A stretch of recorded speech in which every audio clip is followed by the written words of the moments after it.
AITA for not wanting to follow my mom's rules if I'm paying half the rent. I never thought I would find myself in this situation. If you had told me a year ago that I would be seriously considering moving in with my mother again, I would have laughed in your face. But life has a funny way of throwing unexpected circumstances at you, and here I am, weighing the possibility of sharing an apartment with her, until yesterday, when everything took a turn for the worse. To give some context, I am 23 years old, freshly graduated from college, and finally at a point in my life where I can afford my own place without needing roommates. For the past 2 years, I have been living with friends, splitting rent, enjoying my independence, and finally having control over my own life. It has not always been easy, but I have been making it work, and I have loved every second of it. Growing up, my parents were not the strictest, but they did have a very traditional mindset. They had rules that I, of course, did not always agree with, and those rules did not just disappear when I turned 18. Even as an adult, I was expected to abide by their expectations while living under their roof. I had a curfew, even though I was well past the age where that should have been a thing. I was not allowed to get tattoos. I could not have sleepovers with my boyfriend at the time. And what frustrated me the most, I was never allowed to go on trips with my friends, even though it was always just girls. My friends would plan amazing weekend getaways, and I was the only one who had to make up excuses for why I could not go. But at the end of the day, I understood. Their house, their rules. I may not have liked it, but I respected it. That is why I moved out when I was 21. I wanted my own life, my own freedom, and to be able to make my own choices without having to justify them to anyone. It was the best decision I ever made. Then, a few months ago, everything changed. My parents decided to split up, and just like that, my entire childhood home was turned upside down. The divorce was not messy in a dramatic way, but it was still heartbreaking to watch. My mom, who had been a stay-at-home mom for years, suddenly had to figure out how to support herself again.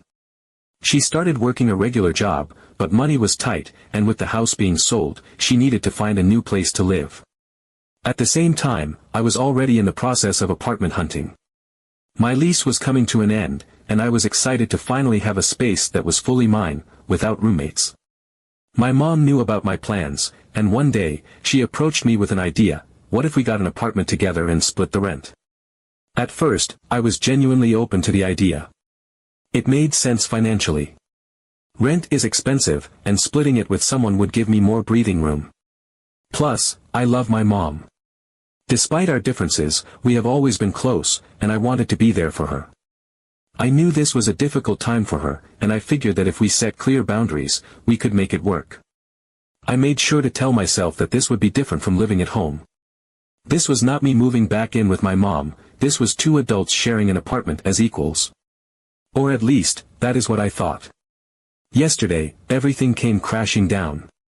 We were sitting in the living room, casually talking about things, when I mentioned that I had a tattoo appointment coming up. My mom immediately made a face, the same disapproving look she had given me ever since I was a teenager whenever I talked about things she did not like.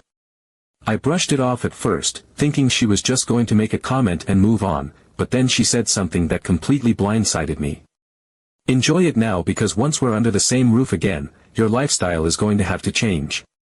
I thought I had misheard her.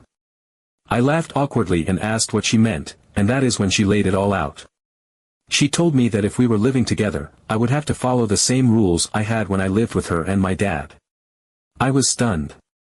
I asked her if she was serious, and she did not hesitate to confirm that she was. No staying out late. No tattoos. No sleepovers. No traveling if she did not approve of it. Everything that I had fought so hard to break free from would suddenly be forced back onto me, even though I would be paying half the rent.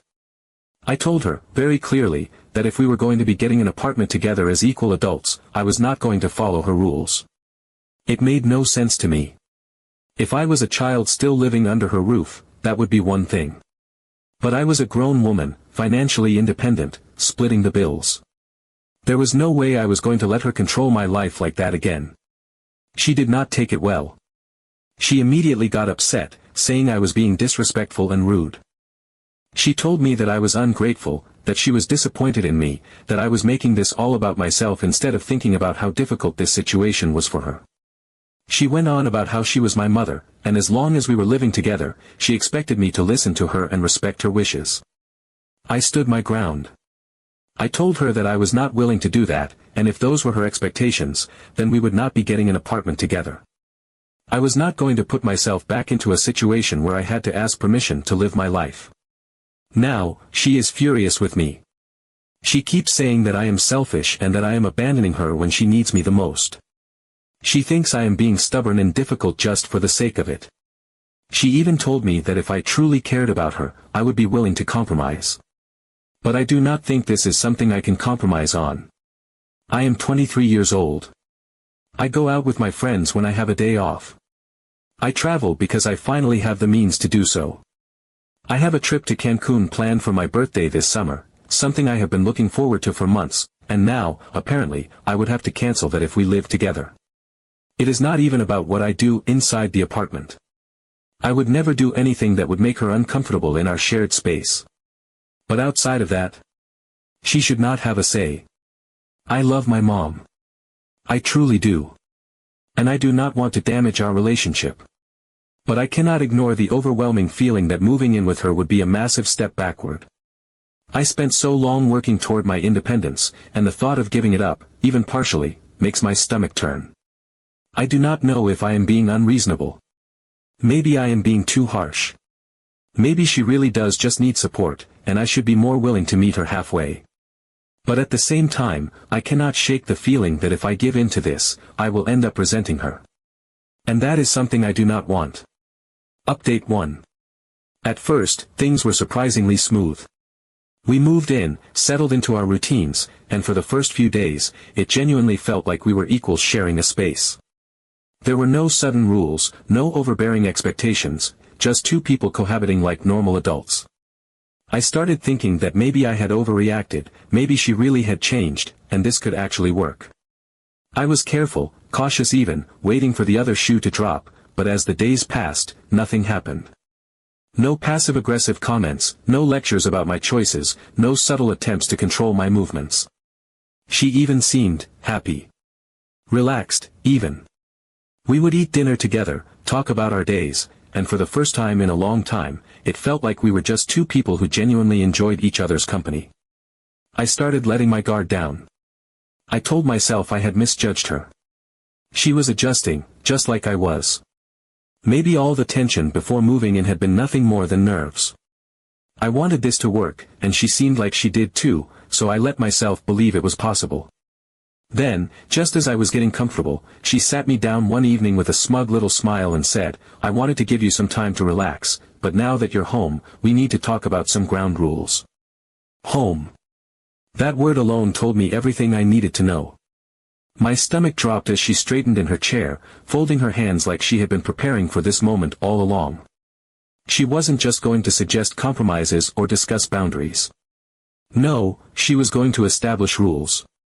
And not rules for both of us, rules for me. She proceeded to lay it all out as if it were the most natural thing in the world. No coming home late because it was disrespectful to the household. No sleepovers, because she wasn't comfortable with it. No bringing friends over unless she approved of them first. No traveling unless she agreed it was safe and reasonable. And, of course, no more tattoos, because according to her, I had already ruined my body enough. I sat there, gripping the armrest of the couch so tightly that my knuckles turned white, barely able to believe what I was hearing. This was exactly what I had told her I wouldn't tolerate. This was exactly what I had feared would happen. I reminded her, calmly at first, that I wasn't a guest in her house. I was paying rent, just like she was. That meant I had just as much right to make decisions about my own life as she did. I wasn't asking for anything unreasonable, I just wanted to live the way I had been living for the past 2 years, making my own choices without having to answer to someone else. She didn't even hesitate before shutting me down. "You're my daughter, and as long as we live together, I expect you to respect my rules." I laughed, not because it was funny, but because it was the only thing keeping me from screaming. Respect. That was what she called this. Not control, not infantilization, respect. The kind of respect that only went one way, the kind that required me to bend and shrink and fold myself into something that made her comfortable.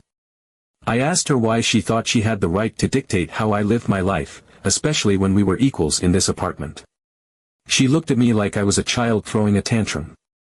"That's not up for discussion," she said, and walked away like that was the end of it. Update 2.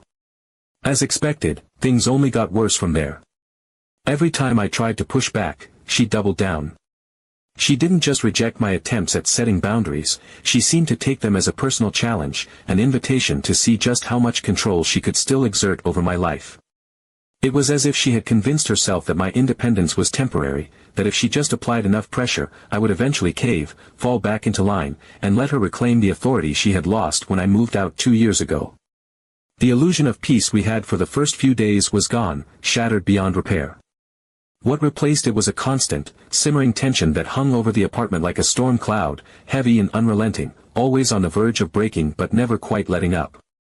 She started waiting up for me when I came home late, turning it into a ritual of disapproval. It didn't matter if I had been working a late shift, out with friends, or even just running errands. Whenever I walked through that door past whatever arbitrary time she had deemed appropriate, there she was. Sitting on the couch, arms crossed, her face locked in that unmistakable look of silent judgment.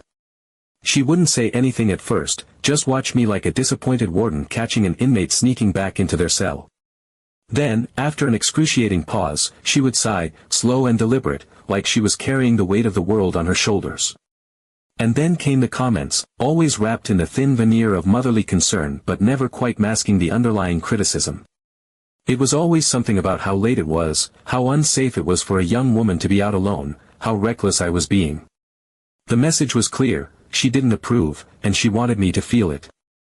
At first, I tried to brush it off, to act like it didn't bother me. I had dealt with this kind of thing before.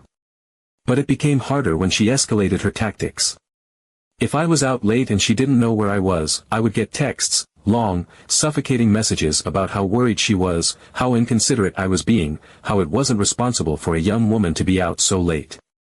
It didn't matter that I was 23 years old. It didn't matter that I had lived on my own for 2 years without incident. In her mind, I was still a child, still under her roof, still subject to her rules. And if I didn't respond fast enough, the texts would be followed by missed calls. The first time it happened, I assumed there was an emergency. But no, she just wanted to know where I was, what I was doing, and when I was coming home. And she didn't just stop at monitoring my schedule. She started inserting herself into every aspect of my personal life, as if she could slowly chip away at the independence I had worked so hard to build. She made a point to be in the living room whenever I had friends over, lingering just long enough to make them uncomfortable. At first, I thought it was just a coincidence. But after the third or fourth time, when I caught her watching our conversations with thinly veiled disapproval, I knew it wasn't. She didn't want me to have a social life in this apartment. She wanted to make it as difficult as possible for me to bring people over, to make it so exhausting that I would eventually stop trying. And it worked. My friends felt it too. They started leaving earlier, their conversations stilted and awkward under her gaze. The easy laughter and carefree energy that had once followed me everywhere started fading, replaced by an underlying tension that I couldn't shake. Eventually, I just stopped inviting people. It wasn't worth the effort. Then there was the guilt tripping. She started strategically planning family events on the same weekends that I had personal plans. The first time it happened, I didn't think anything of it.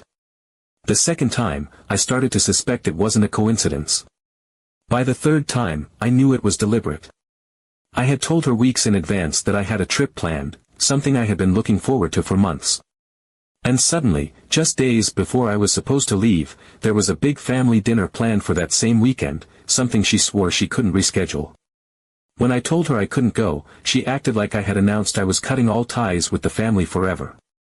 She sighed, shook her head, muttered about how she was just trying to keep the family together.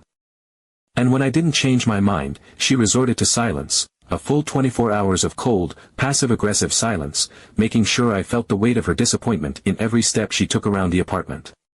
And then, of course, there was the no boys rule. My boyfriend wasn't even allowed to step inside the apartment. Not for a sleepover, not even for 5 minutes. Even if he was just dropping something off, even if we just needed to figure out where we were going, it was a hard no. Every time I tried to push back, she shut me down. This was her home, she said. She deserved to feel comfortable in her own space. Apparently, my comfort was irrelevant. And then, one night, I walked in after a late shift to find her cozied up on the couch, with a man. At first, I thought I was imagining things. The apartment was dimly lit, the only glow coming from the television, casting soft shadows across the room. And there she was, sitting way too close to someone, her body language unmistakably comfortable, her laughter quiet but familiar. It took me a second to process what I was seeing. He looked at ease, like he had been there before, like he belonged there. I stood frozen in the entryway, my mind racing. And then it hit me. She had made such a big deal about my boyfriend. She had laid down strict rules, set unyielding boundaries, dictated exactly how I was supposed to conduct myself in the space we both shared. And yet, here she was, completely unbothered, bringing her own boyfriend into the apartment like it was the most natural thing in the world. I finally forced myself to speak, my voice casual despite the anger building in my chest. If she got to have her boyfriend over, did that mean the rule no longer applied to me? She didn't even hesitate. She didn't look embarrassed, didn't look guilty, didn't even attempt to justify the blatant hypocrisy. She just scoffed, like the question itself was ridiculous, like I was a child who didn't understand the way the world worked. It was different, she said, because she was an adult. That was it. That was the moment I snapped. I reminded her that I was also an adult, in case she had conveniently forgotten, and that if she got to have her boyfriend over, then I had the same right. She dismissed me immediately, waved a hand like she was swatting away an annoying insect. It wasn't the same, she said, because she was my mother. Because she was older. Because she was more responsible. Because she knew better. Because, no matter how much I wanted to pretend otherwise, I was still her daughter, and she was still the one in charge.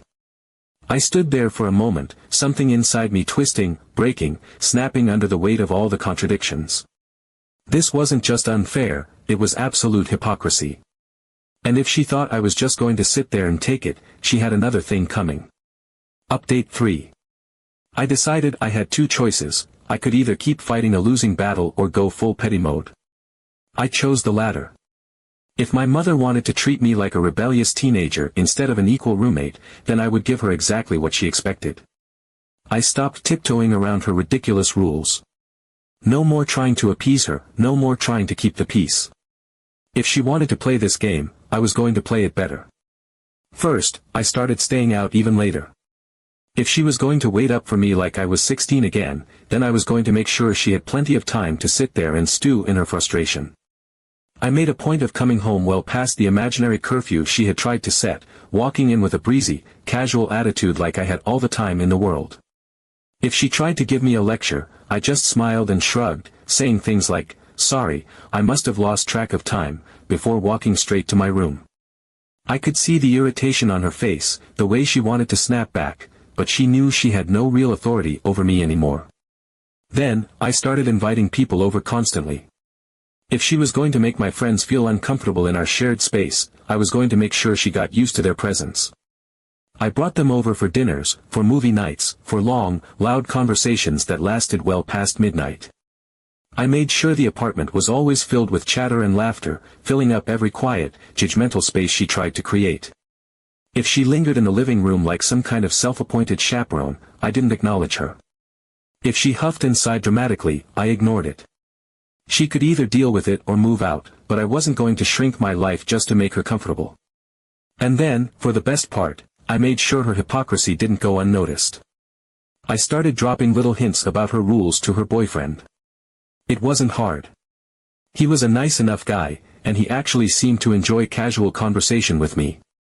I started slipping in comments about how strict she was, about how I wasn't allowed to have my boyfriend over, about how I was basically being treated like a child despite paying half the rent. The first time I mentioned it, he looked genuinely confused. "She doesn't let you bring your boyfriend over?" "But she lets me stay," he asked, frowning. I just gave him a knowing look and let him sit with that information. It didn't take long before he started questioning her about it, and I could see the way it made her squirm. Then came the grand finale. The moment that sent her over the edge. I booked another tattoo appointment. I didn't tell her about it. I didn't ask for permission. I didn't hint at it beforehand to soften the blow. I just walked in one day with fresh ink, let her see it, let her freak out, and then casually reminded her that it was my body, my money, and my choice. The second she noticed it, her eyes widened in horror, and I could practically see the internal meltdown happening in real time.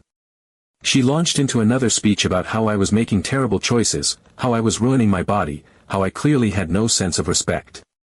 I didn't argue, didn't try to reason with her, didn't even bother justifying my decision. I just shrugged and walked away, leaving her standing there with all her outdated beliefs and misplaced disappointment. It didn't take long for her patience to wear thin. She tried to lay down the law again, tried to reset the dynamic to what she was comfortable with, but this time, I didn't just push back, I went nuclear. I laid it all out. I reminded her that I was paying half the rent, that she wasn't my landlord, that if she wanted a child under her roof, she should have moved in with an actual minor. I told her that this arrangement was supposed to be about two adults sharing a space, not about her recreating the parent-child dynamic she refused to let go of. And then, I pulled out my trump card. I told her that she kept demanding my respect because she was my mother, but that she didn't respect me as an adult. I told her that this wasn't working, that I wasn't going to spend my life walking on eggshells just to make her comfortable, and that if she didn't start acting like we were equals, I was moving out. She stared at me, stunned. Maybe she thought I was bluffing. Maybe she had convinced herself that no matter how much I pushed back, I would never actually go through with it. But I was done. The next morning, she sat me down and, for the first time, actually listened. Begrudgingly, through clenched teeth, she agreed that if I was paying rent, she had no right to police my life. I didn't fully trust that she'd keep that promise, but from that day on, things changed. She stopped waiting up for me. She stopped giving me side eyes when I mentioned my boyfriend. She stopped trying to control my every move. It wasn't perfect, but it was enough. And if she ever tried pulling that nonsense again? I already had a new apartment listing bookmarked.